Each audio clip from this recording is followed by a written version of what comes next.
एबटाबाद और हज़ारा डिवीजन में शदीद बारिश और मुमकिना फ्लैश फ्लड पर अलर्ट जारी। सयाहों के सयाहती मकामात पर जाने पर पाबंदी आयद करते हुए दफ़ा 144 नाफिज कर दी गई है। मजीद बता रहे हैं हमारे रिपोर्टर शौकत सालार।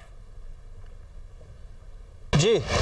बिल्कुल, पाकिस्तान भर की तरह जो है हज़ारा डिवीज़न में भी मानसून का जो चौथा स्पेल है उसमें जो है वो बहुत ज़्यादा बारिश और तुग़यानी की वजह जो है नदी नालों में भी तुग़यानी आई है और जो शाहरा रेशम है और इसके अलावा जो मुलहका जो मेन रोड हैं उन पर पानी जमा होने में से जो है वो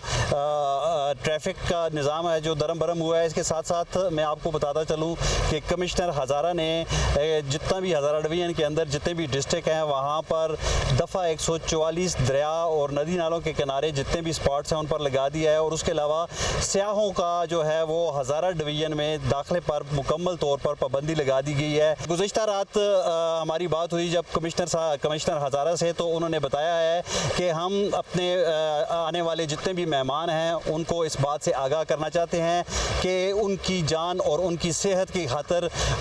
जो है एबटाबाद के अंदर जितने भी सियाहती मकामात हैं या हज़ारा डिवीज़न के अंदर जितने भी सियाहती मकामात हैं, जब तक मानसून की बारिशें हैं और ये फ्लड्स हैं, इसमें जो है वो हज़ारा डिवीज़न के सियाहती मकामात की तरफ आने के इतनाब किया जाए। जी।